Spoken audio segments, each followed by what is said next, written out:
Sean Layton, Executive Vice President of Earned Media at Zeno Group, talks to host Doug Simon on PR's Top Pros Talk. John, it's great to have you on the show. You have such terrific insights. Looking ahead to 2026, and it'll probably be 2026 by the time this is posted, but we're recording shortly before the Christmas holiday, as you might have guessed from the background. What do you see as the big trend? We know AI is really up there. How are you seeing that? Well, thank you so much, Doug, for having me. I love coming on and talking to you. So we're gearing up for a busy 2026 at Zeno, and we just released our early 2026 media landscape report, where we talk a lot about how it's going to be a huge year for AI, and it's going to impact brand and corporate reputation in ways that we're only just starting to see now. I think from an earned media perspective specifically, we're seeing just an increase overall in how AI is bringing earned media into the fold. There are statistics around about how 85% of GEO results or AI search engine results come from earned media sources. And to be honest with you, we're seeing that number increase dramatically as we kind of look to integrate some of those efforts into our existing client work. And a lot of those sources are definitely the traditional, more legacy media outlets, right? Like Reuters and CNN, New York Times, Wall Street Journal, and the like. But the really interesting thing for me is how emerging media is coming into the fold. Places like LinkedIn and Medium.com have taken on such a new importance and open up so many opportunities for brands, companies, and people who want to do storytelling next year. So there's a lot of opportunity in spite of a tumultuous landscape. Yeah, and we're seeing a lot of interest and impact from video content and how it's being used and transcribed, and the large language models are starting to scrape that for information, and it's only going to increase. So, how do you go about it with a client? You start to say, it's so important. Obviously, you've always been a champion of generating positive earned media coverage for clients. What's different in how you approach it now? Yeah, well, it's a great question, Doug. And I think for me and the folks at Zeno, it really starts and ends with data. We really want to look at specific citations and prompts, whether it's branded or unbranded prompts, and just look at how those are really shaping the conversation around a topic or a thing that a brand or corporation can really own the narrative around. And I think the most interesting thing is looking at things like the top outlets, as well as the top authors and even top emerging media sources that are being brought into the conversation as a crucial step. And what's really interesting as we look under the hood is we find that, oftentimes, yes, there are some expected results, but there are a lot of unexpected results as well. Things like international trade media or media in like more obscure markets that maybe, brands and people thought, oh, well, this isn't really like super important to my business, but they're actually shaping those AI citations in really interesting ways. So for us, it's really important to kind of gather data around kind of who and what is influencing the conversation the most. I know you mentioned video clips earlier. YouTube is also an emerging source for AI, specifically for the transcript of videos, as you mentioned. And I think what's really interesting that we're seeing is how those transcripts are kind of influencing AI citations. And I think you guys have really helped crack the code with some of the AI-powered SMTs that you're doing. Look, as like kind of an earned media traditionalist, I know a lot of YouTube clips have typically informed, even like good news stories, right, that we see on like people.com and other places. But I think, local content as well, there's a huge opportunity for that to influence, AI readouts and GEO results as well. And I know you all have done a great job launching that AI-powered SMT capability you have. Thanks so much for that. We appreciate that. A couple of things to grab from that are really interesting. You mentioned local, and one of the things that TV stations, along with every other organization in the country, are trying to optimize to get people to go there.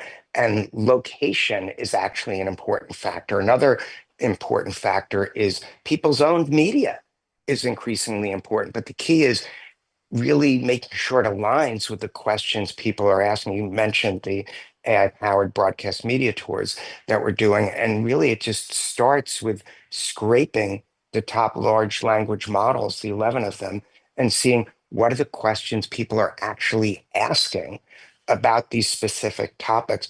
One great response we got was from an agency who looked it over after they saw the results and they said, "Hey, there's no jargon in this. My clients always busting me to get jargon in there, but there's literally not one piece of jargon that ever shows up in the questions consumers are asking." So if you can optimize for that content, you're going to have a better chance of booking that earned media because they'll know it's relevant, helping that content get discovered and bringing value to the effort that you're doing, sort of creating a longer tail beyond just that media hit, which is so common.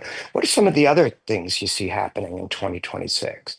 Audience fragmentation, new media, emerging media, whatever you want to call it. There has been some conversation in the past couple weeks about like, are we in the post-news era? I actually don't believe that. I just think people are going to different sources and places for their news than ever before. One of the big trends that we're seeing at Zeno is podcast really shifting from that, kind of like more evergreen, long form vertical to being something that is a breaking news driver. So, there's been folks like Pablo Torre. He's getting industry awards because of the For news that he sure. broke on his podcast. I'm a big sports fan. But, podcasts are kind of reshaping as a medium too, where video is ultra important. And I think, we also just have our eye on kind of how a lot of these merger and acquisition conversations are going to shake out, right? Like obviously Warner Brothers in the news a lot now. There's been, a lot of churn at more mega legacy media outlets. And I think that, kind of these legacy media will continue to shape shift, right? And they themselves are embracing emerging mediums, right? Like streaming. And we continue to see, local broadcast also reposting their clips on YouTube, and that can actually be a big driver of traffic for them and, web stories that are then ultimately getting pulled into AI. So it's just continuing to watch, this media landscape unfold. Yes, it's tumultuous. Yes, it's a little bit chaotic, but I firmly believe that there's more opportunity than ever for storytelling based on how a lot of these new verticals, I mentioned podcasts, but also Substacks and Medium and even Reddit. The mergers aren't just limited to the media industries, they're also taking place in advertising, marketing, Hmm. PR, communications. Is that going to have an effect on some of the trends that you're seeing in 2026? Because that can often be very challenging for the organizations involved. As more of like an earned media purist, I'll tell you a couple things. One, I think at the end of the day, AI has done really amazing things to, on the brand side, specifically to the industry, right? It's given us new capabilities and put the power in humans' hands to use it in the right ways. But I think ultimately we are in a relationships business. And I think now more than ever, the relationships we have count, right? Regardless of whether that's PR person to media, PR person to marketing person, et cetera. Like the foundation of really solid work is always going to be on relationships on all sides. So that's one thing I'd point to. And then I think the other thing, that I'd point to as well is just, how much, we continue to see the media landscape shift. And I think as an agency, we're kind of always looking towards, what's that new capability or new thing that, we want to launch. And I think that there's rich territory in, AI and evolution there as well. And again, it's something that needs to be put, always have a human in the loop, right? And I think that that's the most important part of AI to be able to harness it to its full potential while still delivering great work. One of the best descriptions I heard was at a conference was from a speaker from Bear who said, AI is a terrific intern, but you don't let interns run amok. But they're great. If you get a good one, they're really great. And AI is a good one. You've covered a lot of rich territory in this conversation.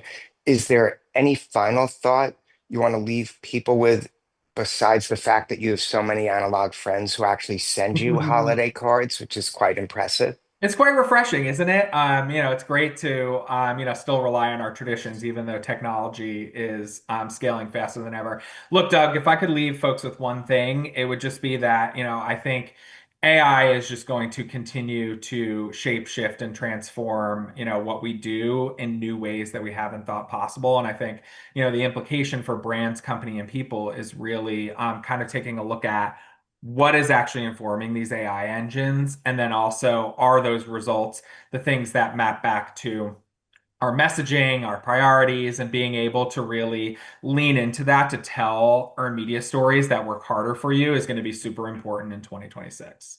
Thanks so much for being on the show, and good luck to you with everything in the new year. Thanks, Doug. Right back at you.